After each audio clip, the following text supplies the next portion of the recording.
podcast is part of the Sports Social Podcast Network.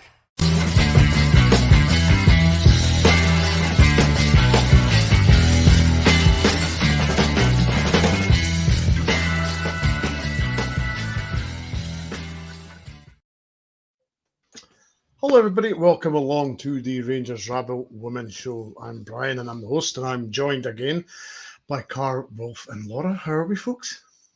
Good. Yeah, fine. Good stuff, good stuff. So, after last week's Aberdeen sort of annihilation, we were on to Park, Thistle and Car. I suppose when you score 11 one week, the expectations rise, and it's very difficult to emulate that, isn't it? Well, I mean, it could have been more yesterday. I had 6. I said 6-0, and it probably should have been, but we can't all be Mystic Meg like Laura is and get a bang on every week. So, but it could have been more. 4 is pretty good for us against Partick. We normally struggle a wee bit against them, so can't be too mad at 4. No, Laura, and seeing you're the Mystic Meg of the group, what made you think it was going to be 4? Was it just because of the previous we've had against Partick? Yeah, just with the struggles we've had, especially last season, I just thought it wasn't going to be as high scoring, but I did think with Wilko and the team were going to score quite a few, and obviously it turned out that way, so happy days. Absolutely. Well, if you were like me on the BBC website watching this, wasn't the easiest, was it? No, I was just saying before we went live there that I had a decision to make. It was either go down on Sunday or go down on Wednesday, because I can't really justify the both of them with having been on the men's first team games recently. And I thought, well, Demi's back in Scotland on Tuesday, so I can take her down on Wednesday, so I get to see her, I get to see the team, and I can watch the game on Sunday on the telly. And you switch it on, and you'll get to see it, but not just now, because there's a problem with the stream. However, given what happened after 12 minutes, I'm quite glad that there was a problem with the stream, because it sounds like it was a horrific head clash that I'm really, really glad I haven't seen. Yeah, and Rangers obviously tweeted that they've reached out to the girl and wished her all the best. And Car, it's not something you see every week, and it's something you don't want to see every week.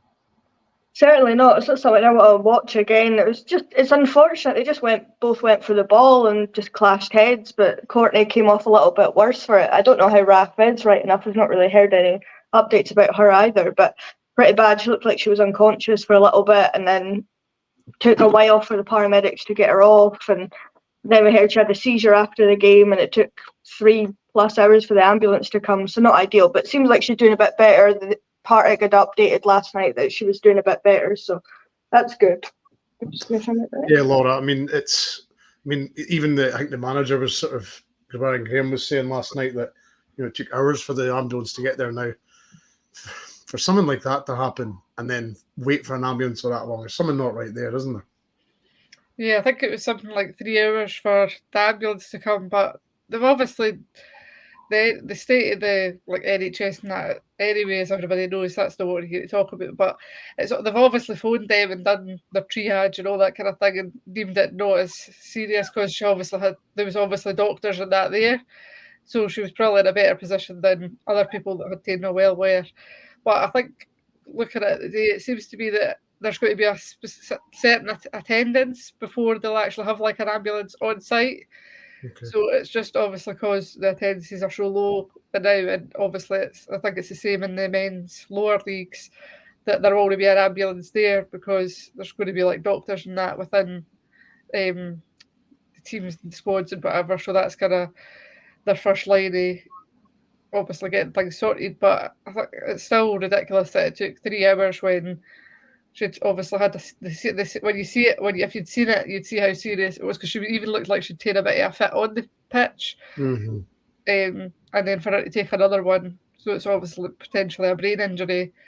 It's just horrific that she's had to wait so long. And Brian Graham was saying she was trying to go to sleep in that in the kind of medical area, and they've been trying to keep her awake. It's just absolutely horrible, but good to see that she has made a good bit of recovery already, which is obviously positive. Absolutely. And Wolf, I think the Rangers sort of physio or somebody got involved as well. But it really raises quite a sort of serious issue, doesn't it? That the women's game, there's an injury like that or a clash of heads or whatever's happened, and it takes over 3 hours for an ambulance. That's quite worrying, isn't it? Yeah, it's not just in the women's game, as Laura said there. It's in the lower reaches of football. I mean, I'm sure it's the same in the juniors and the Highland League and all that. I mean, I think from memory, I think you have excuse me, you have to be expecting a crowd of over 5,000. I think before an ambulance has to be there. Yeah. There was I think a few years ago in a game, might even in a game that we were involved with in a smaller ground where there was issues trying to get an on-site ambulance to be there because of the expected crowd. Obviously, there isn't enough ambulances going about to have one at every single sport event. That would just be mental. You know what I mean? And it's unfortunate for in this case for Courtney Stewart because it was a serious head injury. I mean, had she broken her arm or broken her leg, they would have got her into a vehicle of some sort, even if it's a team bus, and taken her to hospital. I mean, they would just have done that, so she wouldn't have had to sit and wait for an ambulance and said, look, just triage her and we'll get an ambulance everywhere we can. If it was like a bodily injury, they would probably go, well, we'll just take her ourselves. But you can't, a head injury, you can't take too many chances. You just can't risk that. It's unfortunate. I mean, obviously, we wish the lassie all the best. Hopefully, Raf's not too bad. I mean, I would imagine she'll wait for 2 or 3 weeks with it as well. I'd say for me, that's the only plus side of the BBC stream being a bit latchy going up because we didn't actually have to see that. Because I was saying to Laura before we come on, I didn't even realise the game hadn't restarted because the way they reported it was 12 minutes, game stop, clash of heads, Raf goes off, replaced by Tess. And then 5 minutes later, they say Courtney Stewart substituted for Partick Thistle, whoever came on for her. And I just naturally assumed the game had restarted. Mm-hmm. Then it said, a couple of minutes later, the game finally restarts. They made no indication of the fact the game had stopped for that length of time. No. You know, which they can't report anything, I guess, like that. But I mean, it's a horrible thing to happen. It really is. And we can just hope that both players involved, don't have any lasting effects from it. But the ambulance thing, I don't really know what the answer is because we all know, as Laura rightly said, we all know the state of the NHS and we're not here to talk about that. Yeah. But they are going to say, look, we're going to prioritise a member of the public, if you like, as opposed to a football player who's got medical teams running about her. And as you said, the Rangers medical team got involved because when things like that happen, any serious incident on a football field, it doesn't matter what two teams are involved, both medical teams. I mean, how many times have you seen it? You're watching the game on the telly, there's a clash, somebody's down, and every single medical person in both benches just get out and do what they can because they're medical people at the end of the day. They've taken the Hippocratic oath or whatever. They've got to help somebody that needs help. So, yeah, it's not a surprise that that both medical teams were involved. And fair play to whoever it was from Thistle that was keeping Courtney talking because you don't, in that situation, you don't want them lapsing into sleep or unconscious as well. So it's unfortunate, but can we talk about football because I'm getting a bit nauseous even thinking about it. Yeah, absolutely. I just wanted to acknowledge it because obviously it's a horrible thing to happen, and we wish her all the best in her recovery. On to the team car. It was Docherty, Eddie Hill, and Rafferty at the back. Arnott, Cornett, McLaughlin, and Hay, with Hardy and Wilkinson. It seemed like a 4-4-2. Was that your sort of reading of it when it first came out? I mean, I think so. I'm kind of not really sure what the formation is at any point of the game with Joe at the moment. It's kind of changing, ever changing. I mean, Wilko's definitely up front. That's probably going to be a given from now on, but everyone else kind of floating about and interchanging. So you never really know with Joe, and then it changes in the second half again and throughout. So I'm not really taking it the same as last season that we're always regimented in the way that we played. It's kind of all over the place at the moment, but it's working, so I'm not going to complain about it. Yeah, it seems to be about 80 or 90% of the team, Laura, is the same, and there's just a change here or a change there, doesn't it? Yeah, obviously we've kind of lost that.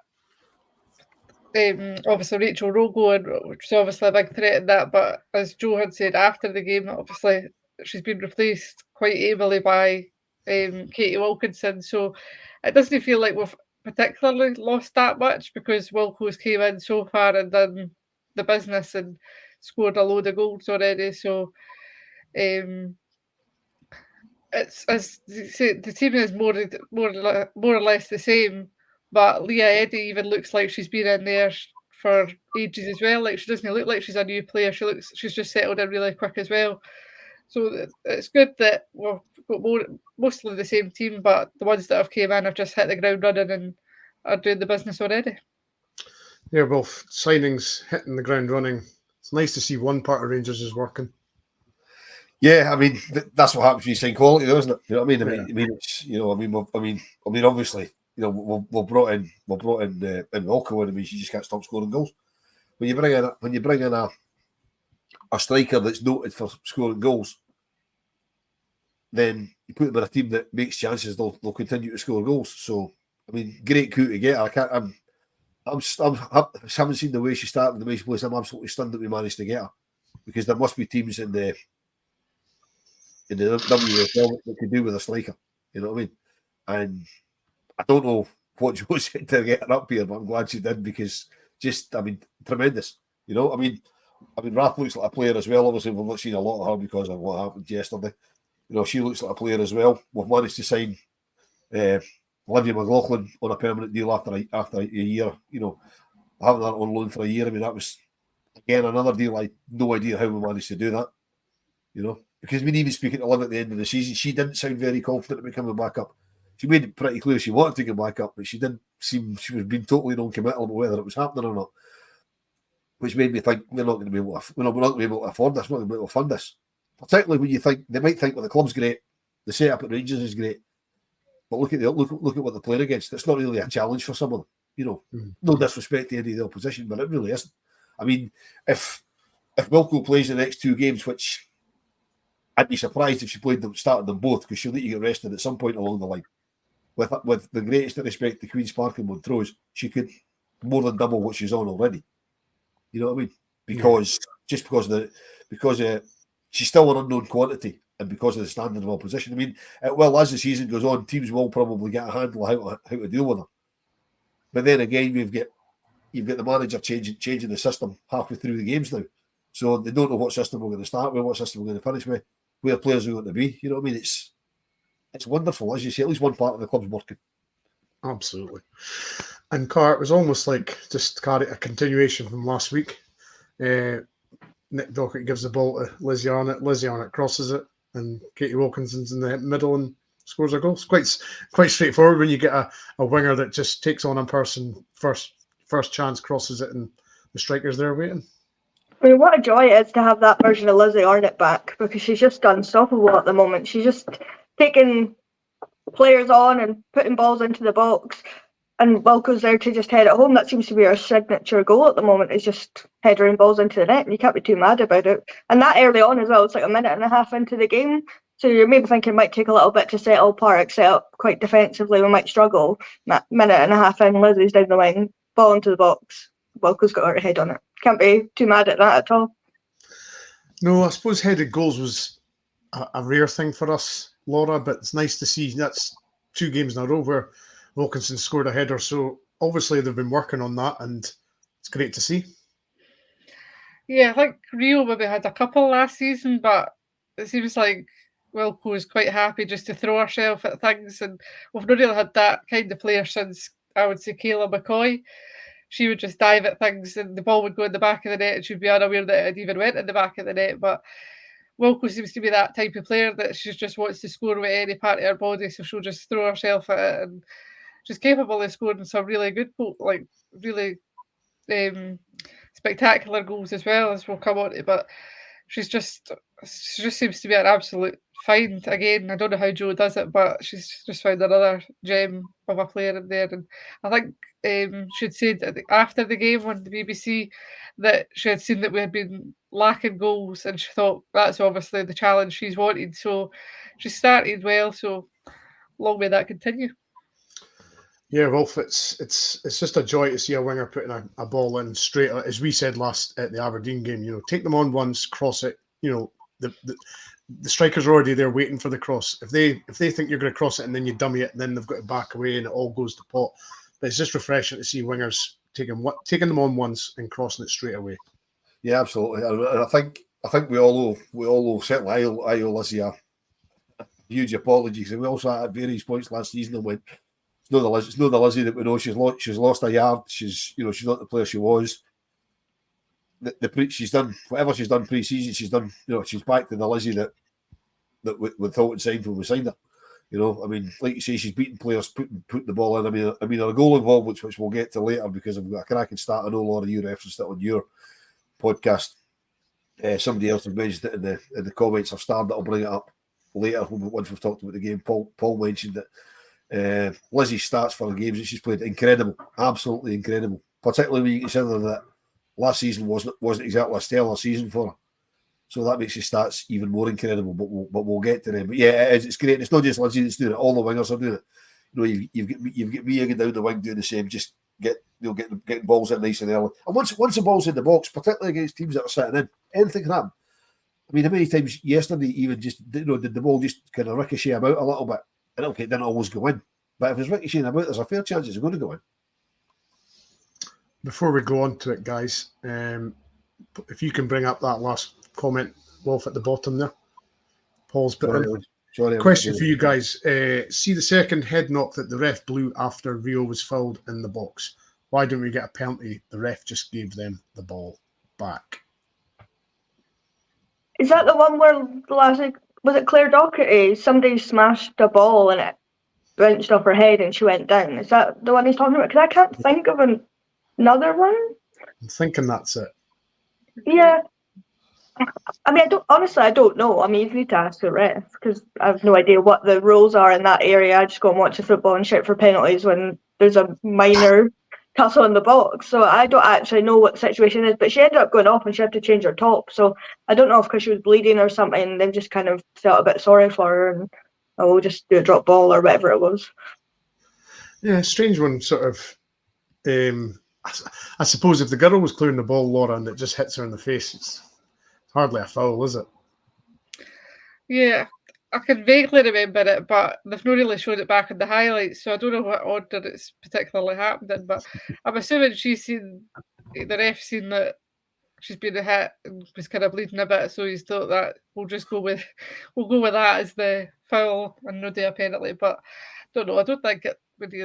I don't know. We never thought in the ground that it was a penalty or anything. We just kind of went, "Oh, another one's been hurt." As if throughout the game, a few Thistle players were going down more like, "Oh my God, they're not going to have a team left." But I don't know why, to be honest. But potentially just because it was another head knock or something. Not sure. Yeah, and Wolf, the second goal, Eddie gives the ball to Brogan, who sort of sets the ball, crosses it in, dinks it in, and Rio gets a faint touch to it, and then it just comes down to that girl again, Katie Wilkinson, and smashes it in the top corner. Yeah, Liv was pretending to be Rio at that point. It was Liv McLaughlin that came off in the box, and Wilko just smashed it in. I mean, I believe they've given Liv an assist. I don't know why, because it just kind of brushed off her. But at the end of the day, she was involved in it. But yeah, I mean, again, Wilko, as I was just saying, you put the ball into the box. If you've got a striker in there that scores goals, you know what I mean? I mean, a couple of the goals she got at Aberdeen last week, she just swung a leg at them and they went in. You know what I mean?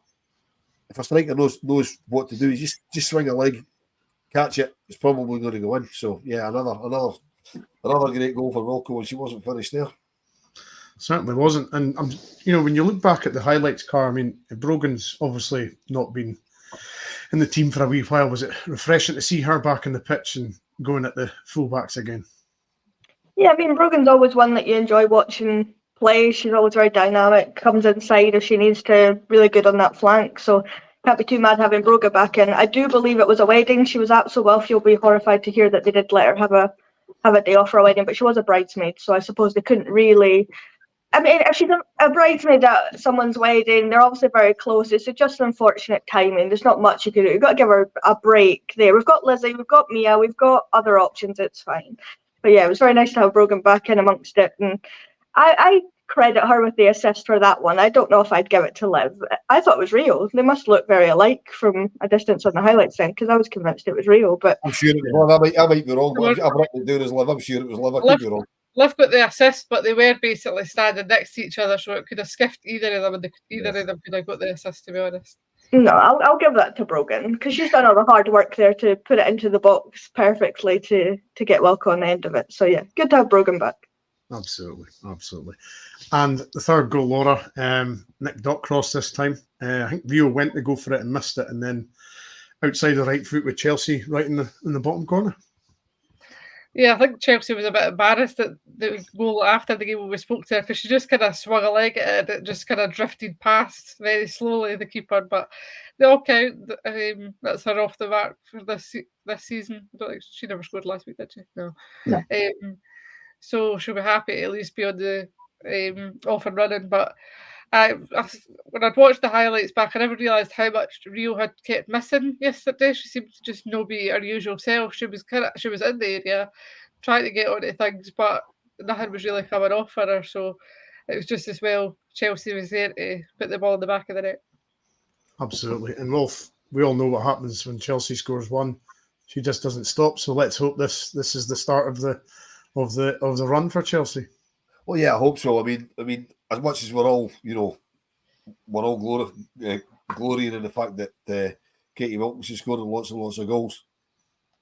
I mean, touch wood, it doesn't happen. But if she has to come out the team for whatever reason, you need other people to be chipping in with goals as well. And yeah, I know there is other players scored last week at Aberdeen, but I mean, I think they're in for a tough season. But we need goals coming from like a Chelsea. We need kind of Liv chipping in. We need Rio to get a shooting boots back on. We need Brogan to be scoring goals. We really need goals from all over the park. And that's not being greedy. It's just that you can't rely on one person scoring goals all the time, because when they inevitably dry up for whatever reason, whether they're not playing or it's just not working for them, that's when you start dropping silly points because you're not scoring enough goals. So, but yeah, as you say, normally when Chelsea, we said that last week when she had to post it against Aberdeen, would pity that didn't win, because normally when she gets one, she goes on a run. Well, she's got her one, so hopefully she goes on a run now.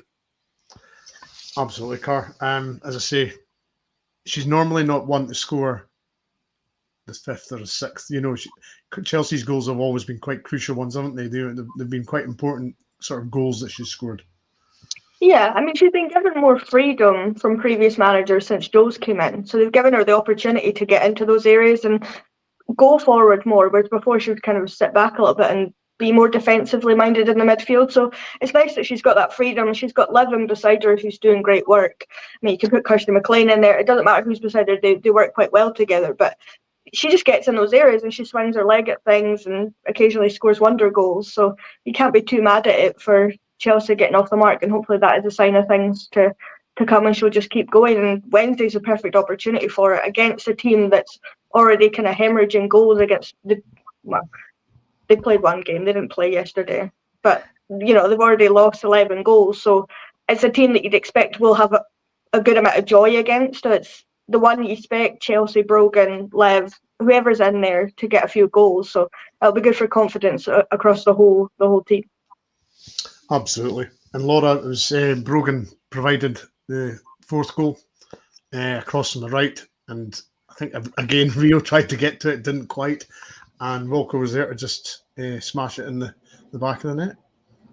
Yeah, it was good work again from Lizzie Arnott as well. She was involved in kind of the lead up before it, and Brogan, I think, had a really good game yesterday. I don't think you noticed it as much in the ground once you kind of look back at it. She had a really good game, another crossing, and Wilko just seems to have that golden touch to do. But yeah, it was again, poor Rio was trying to get to it, and Wilko just went, nah, I'm getting another hat trick, and that's 7 goals in 2 games, and what a start already. You can see her adding to that on Wednesday. As Alan's saying, different positions I know, but Katie has matched Rachel Rowe's goal tally from last season after 2 games. Now that's incredible, isn't it, Wolf? Well, as he points out, it's totally different positions. Rowe was kind of battling about in the midfield, whereas Katie's a striker. She's a number 9. She's doing what she's paid for. But I did notice yesterday watching the game that she did sort of come a little bit deeper a few times looking for the ball. You know, she was looking to get involved in the build-up play as well. You know, which is nice to see. You know, which will hopefully lead to other people scoring goals. Because at the end of the day, it is a team game. So here's hoping it continues. As Laura says, we should make some hay on Wednesday. Hopefully, Queen's Park didn't play yesterday, and they got mullered by Hearts on the opening day. So it's going to be one. I think for me, Queen's Park are going to be this season's Montrose. They'll take a few awful scalpings at the start of the season, but they'll kind of level off as they get used to being in the league and the opposition they're playing against. So from another point of view, it's a decent start that we've got them this early, particularly because we're in good firing form just now as well. So, you know, the one thing that one of these games so convincingly is causing us problems with us. I don't want to be in Joe's position when she's trying to pick a team on a match day, because who do you leave out, who do you bring? Because even when she's bringing the subs on, which we'll get to, I know they're all coming on and playing really well. I mean, Ailey Austin came on yesterday. She was basically playing as a striker. Yeah. And she didn't look out of place. So I'm glad I'm not the one picking the team. Absolutely, and Carr, sorry. The subs that came off, Arnott, Hay and Docherty, and on came Howitt, Macaulay and Austin. I mean, it's not quite like for like as in sort of players, but the quality's not really differing, is it? No, I mean, most teams probably look at our subs bench now that we've got a few back and there's more to come back and think, this is horrendous. Fair enough, like Sophie Black, young, but didn't look out of place last week. You've got Ailey Austin, who's really come on leaps and bounds, should have scored a wonder goal, but just hit the crossbar, unfortunately.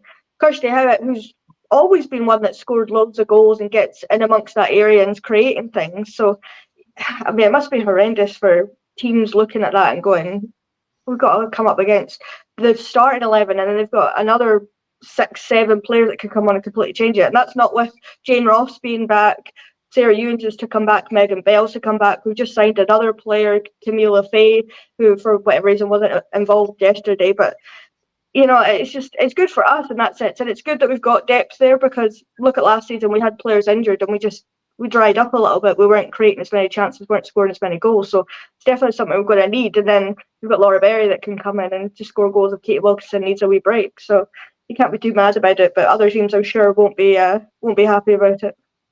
Absolutely. And Laura, I'm just coming on to thought Berry was lively when she came on.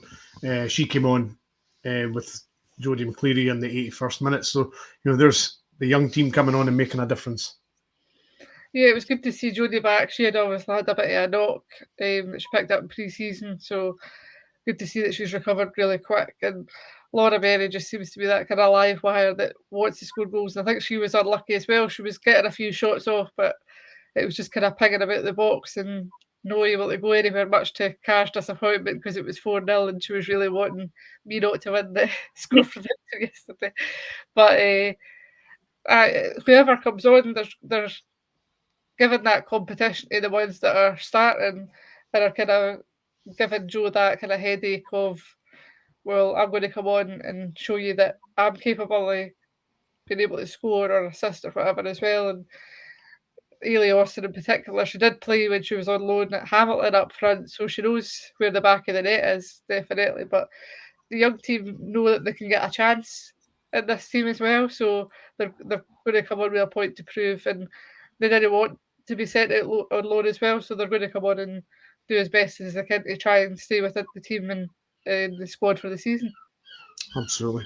I suppose, well, no goals in the second half, was that slightly that was obviously a bit disappointing, wasn't it? Well, obviously the fourth goal was early second half, and then after that the next 40 minutes was not really a lot of anything. But it's disappointing we didn't add to the total. But I mean, Thistle sat in, and I mean, given that we struggled against them last season, every time we played them, then we'd have taken 4-0 when the game started. And it was also a good use of subs and changing the system. I mean, Joe made some substitutions, as we say, brought in some of the young players, changed the system to try something new when the game was safe. We've got another game on Wednesday, quickly followed by another game on Sunday. So you can't go hell for leather for 90 minutes when you know that you've got another 90 minutes round the corner, followed by another 90 minutes round the corner after that. And also remember, the Champions League's not that far away, so they can't go burning themselves out with Arsenal just a couple of weeks away. Absolutely. And of course, the news the other day, Carr, that 3 days ago that we signed Camille Lefebvre from Bordeaux. It says subject to clearance, but I mean, I would imagine on a 1-year deal. American, a young player. So she sounds like an attacking midfielder. So is that to possibly fill the Rachel role void?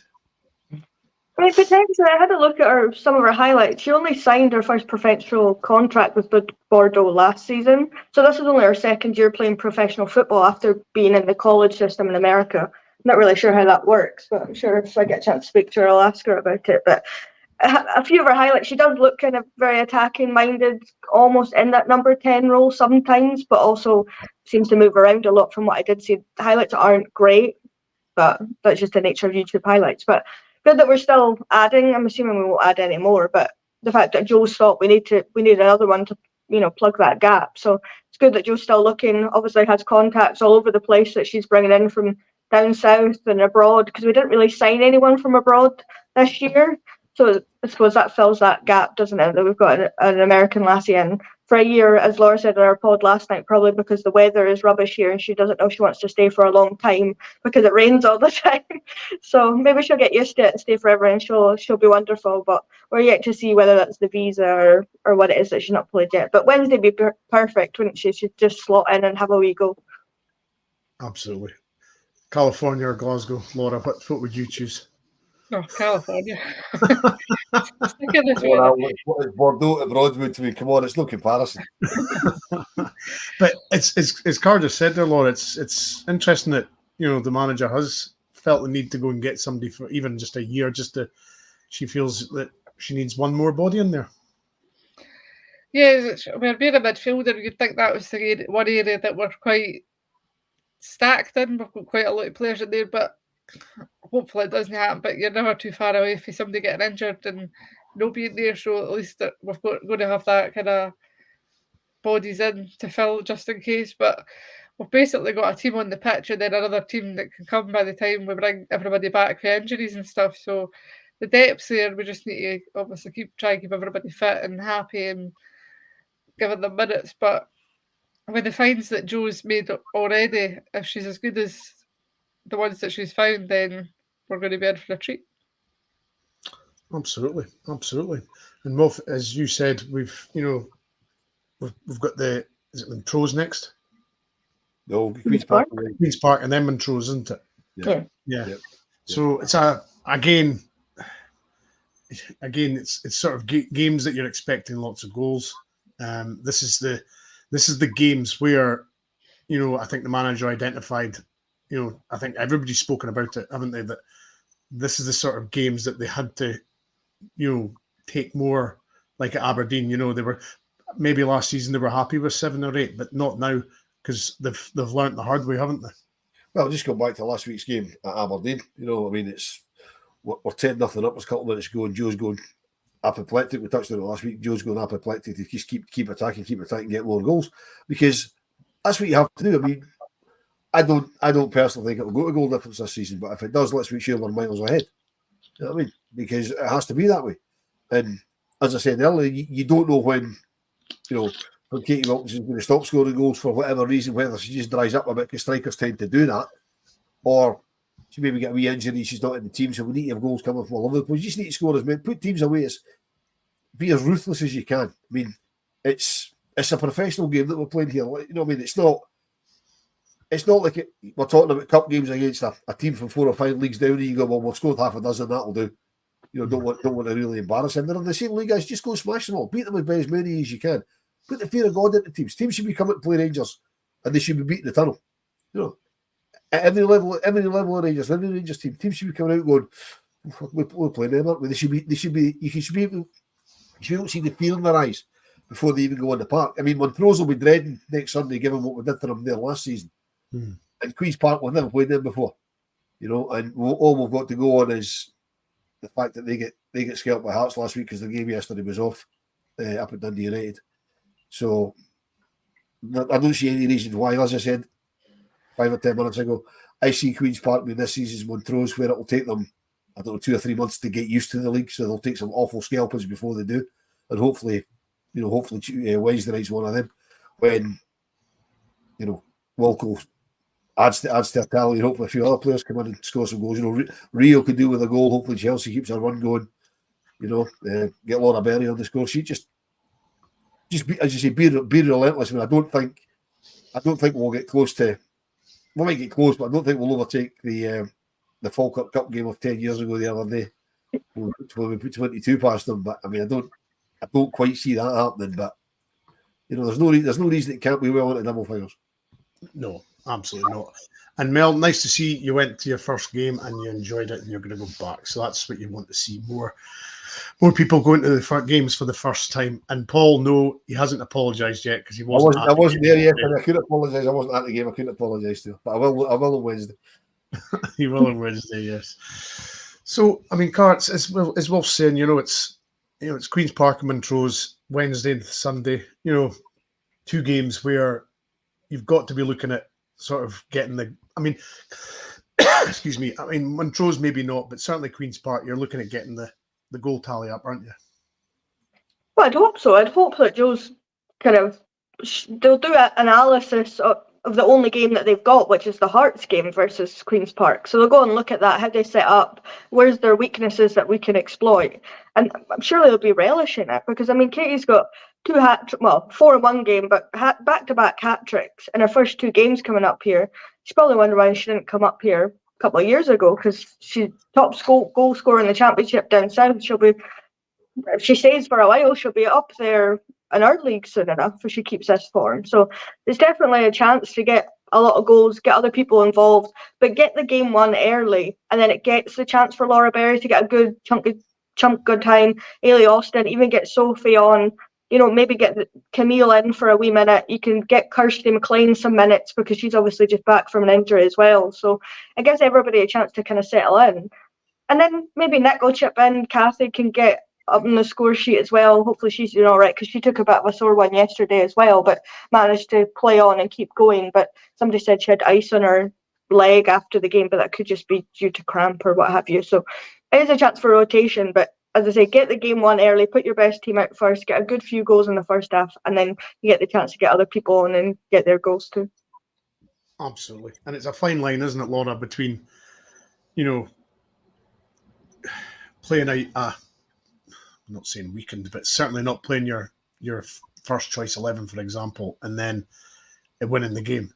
You've got to win you've got to make sure the game's won first before you start tinkering for me. I mean, there's plenty of teams that have played weakened teams in the past and they've found out the hard way. Because the people that are coming in, as Car's saying, you've got Kirsty McLean with an injury, Camille's just come into the club, so it's very easy just to say, oh, we'll play a different 11 today, but that sometimes doesn't work. No, I think you can get a bit complacent doing that, and I don't think Jo's going to do that. I think she's going to start strong, as Car said, get the game won, and then start doing all her tinkering of the formations and who's coming on and that. But I don't think Jo would be the one to go, right, we're going to put a full new team out and we're still going to be able to beat them. I think she knows that we need to get as many goals as possible and do it with our strongest 11 and then start making the changes for there, because Queen's Park will be coming with a point to prove as well that they want to try and kind of sit in and see if they can do anything. They did score against Hearts, so that we want to try and score against us as well. So we need to just not get complacent and play our best and try and get the goal tally up as well. Absolutely. And as Paul says, Wolf, we might run out of match balls as Wilko's scored 4 and 3, so that's 2 match balls straight off the bat. Yeah, manager joked about that at the end of the game yesterday. But I mean, we're talking about Wilko and her obviously tremendous start to the Rangers game. We touched on it earlier. I took a note of this. I know Laura referenced it on their other podcast. Go on, Laura, tell me what it's called. I can never remember the official name of it. Tell me what it's called. What's that first? Sorry. Your other podcast. What's the name of it? Oh, their podcast, the Rangers Women's Supporters Group podcast. I think you're reading about Lizzie's thing. I was like, it's just no. I always get that wrong. I know you referenced this on your podcast. I saw it yesterday as well. I haven't fact checked it, so if it's wrong, it's not my fact. But Paul's come up with exactly the same fact. Laura hit us with the same fact that Lizzie's got 127 goal contributions and 118 appearances. She's got 69 goals and 58 assists. Now that is ridiculous. Right? That's absolute. Particularly, as I said earlier, when you consider that she didn't have a very good season last season. She wasn't involved in an awful lot last season. I mean, those are ridiculous stats. So when we're rightly going on about Wilko's 7 goals in 2 games, but that's incredible. I mean, that's more than a goal involvement in a game. You know what I mean? It's ridiculous. And if Katie Wilkins keeps the way she's going, she'll blow those stats out of the water. Man. I was away to say I didn't appreciate it was that good. I knew Lizzie was, good for a goal and good for an assist, but I didn't appreciate it was, more than a goal a game. Car. I mean, that's frightening stats, isn't it? I mean, it's considering last season, apparently she'd already overtaken what she did last season last week in Aberdeen. with her, what was it, 2 goals and 5 4 assists. assists or whatever it was. That's incredible. But it's what Lizzie did. That the first season that she came to us, the year we won the league, her and Jane were how Lizzie and Wilko are just now. That means every game, multiple times a game, Lizzie would fire a ball into a box, Jane would score a goal, and then they'd reverse it, and it was just constant. So it doesn't surprise me too much, but that's incredible. I need to go and look at that and see how many it was each season, because last season obviously wasn't very much. So it's really only a couple. 2.5 seasons really that she's got that many in. It's just incredible, isn't it?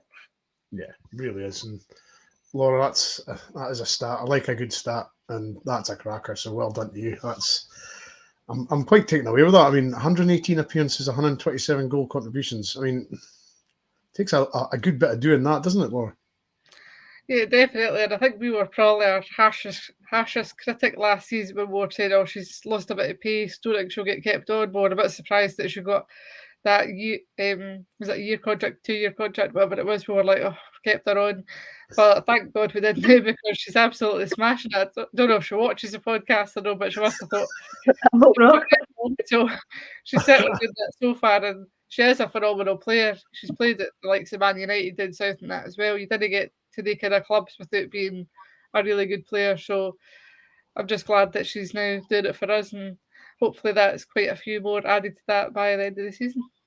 The other thing as well, Alan, as well, Brian, is that the young players can only learn from her. I mean, we've got young wingers, we've got Mia, we've got Jodie, we've got even Ailey Austin, who likes doing the wing. They can only learn from Lizzie. I mean, they can look at that and go, hold on, let's just do what she does. Because look at the stats that she's getting, look at the return she's getting from that.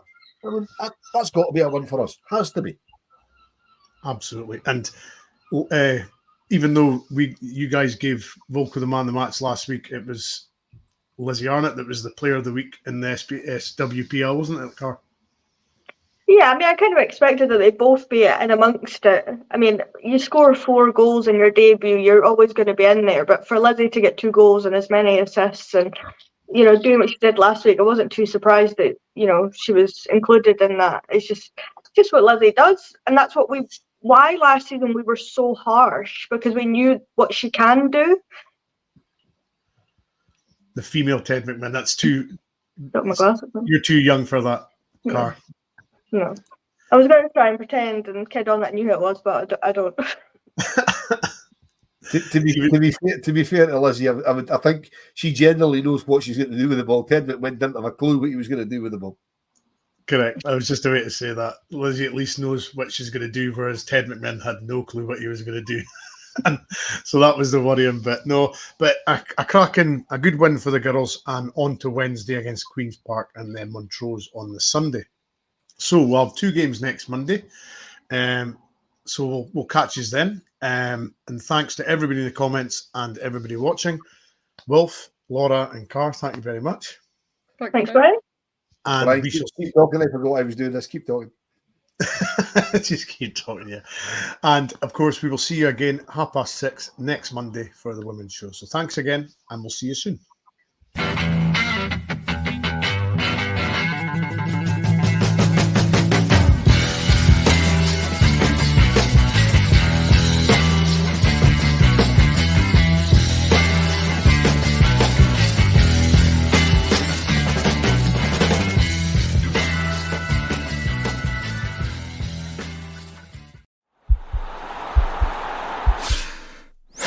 This podcast is part of the Sports Social Podcast Network.